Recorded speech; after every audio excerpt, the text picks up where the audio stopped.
Yes students, let's start our discussion with packaging of DNA. यानी DNA बहुत बड़ा होता है।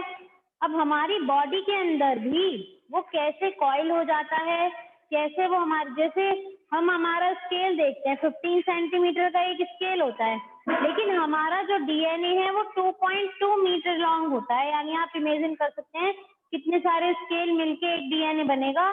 तो वो हमारी बॉडी में कहाँ पर है, तो वो हमारी बॉडी में उसने खुद को पैकेज किया हुआ है, कॉइल किया हुआ है। ठीक है।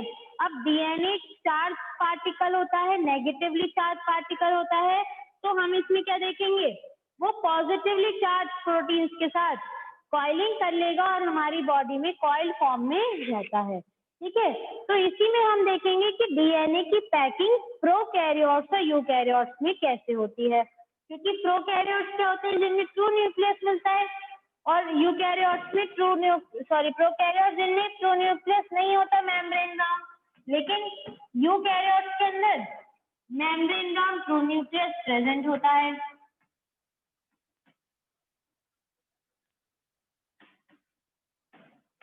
ठीक है। तो प्रोकैरियोट्स और यूकैरियोट्स दोनों में ही हमें पढ़ना है कि किस तरीके से पैकिंग होती है डीएनए की। तो सबसे पहले हम डिस्कस करते हैं packing of DNA in prokaryotes. तो in prokaryotes well defined nucleus is absent. Prokaryotes में वेल डिफाइंड न्यूक्लियस नहीं है ना, क्यों? क्योंकि वहाँ मेम्ब्रेन राउंड न्यूक्लियस प्रेजेंट नहीं है।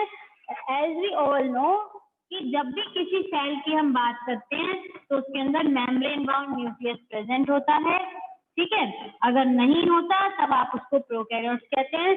तो उस टाइम पे क्या होगा, जब मेम्ब्रेन नहीं होगी तो सारा न्यूक्लियर मटेरियल पूरी सेल में डिस्पर्स रहेगा, क्योंकि उसका कोई पर्टिकुलर एरिया नहीं है। तो उस टाइम पे वहां पे जिस रीजन में रहता है उस रीजन को आप न्यूक्लियोइड कहते हैं। तो डीएनए नेगेटिवली चार्ज होने की वजह से नॉन हिस्टोन बेसिक प्रोटीन के साथ बॉन्डिंग कर लेता है और उन बेसिक प्रोटीन्स के ऊपर कॉइल करके प्रोकैरियोट्स के अंदर रहता है। यही अगर हम यूकैरियोट्स की बात करें तो रॉबर्ट कॉर्नबर्ग साइंटिस्ट थे, रॉबर्ट कॉर्नबर्ग, जिन्होंने बताया कि क्रोमोसोम डीएनए और प्रोटीन से मिलकर बने हैं। ठीक है। रॉजर ने क्या बताया कि क्रोमोसोम किसका रिजल्ट है, डीएनए प्लस प्रोटीन का, और इससे मिलकर क्या बन गया, क्रोमोसोम बन गया। ठीक। तो उसके बाद बीडल और टैटम आए। अब इन्होंने बहुत अच्छी एक स्ट्रक्चर बताई कि जो प्रोटीन्स होते हैं वो बीट्स ऑन स्ट्रिंग की तरह होते हैं। जैसे ये स्ट्रिंग कोई धागा है, इसके ऊपर हमने बीट्स लगा दी, इसी तरीके से आज आप इस स्ट्रिंग को क्रोमैटिड मान लीजिए, क्रोमोसोम, और उसके ऊपर जो ये बीट्स हैं इनको आप प्रोटीन मान लीजिए। तो उससे आपको पता चल जाएगा कि प्रोटीन किस तरीके से क्रोमैटिड के ऊपर अरेंज रहते हैं। ठीक।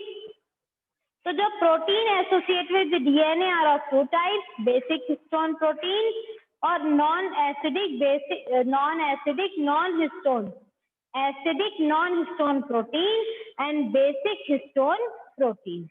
तो जो नेगेटिवली चार्ज डीएनए मॉलिक्यूल है वो रैप हो जाएगा पॉजिटिवली चार्ज हिस्टोन के चारों तरफ और उसको आप न्यूक्लियोसोम कहेंगे। जो डीएनए के और प्रोटीन से मिलकर बनता है उसको आप न्यूक्लियोसोम कहेंगे।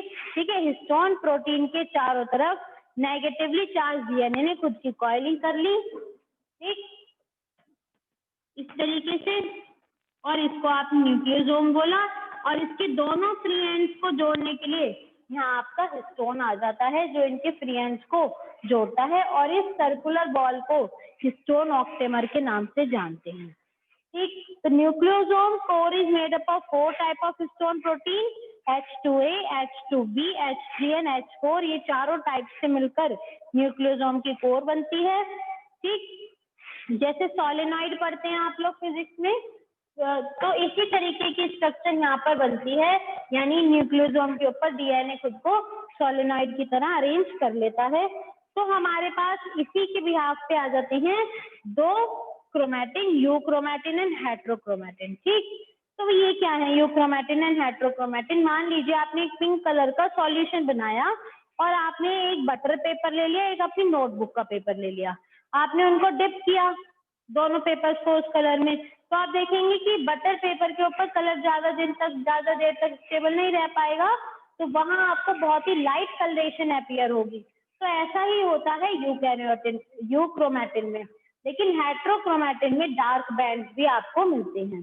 ठीक है, तो यूक्रोमैटिन कब होता है, region of chromatin which are loosely packed during interphase. Chromatin क्या होती है, कलर बॉडीज ही तो होती है क्रोमोसोम्स, तो जब इंटरफेस के टाइम पे वो दिखती है तब उनको हम यूक्रोमैटिन कह रहे हैं। और region of chromatin which are densely packed during cell division, उनको हेट्रोक्रोमैटिन कहते हैं।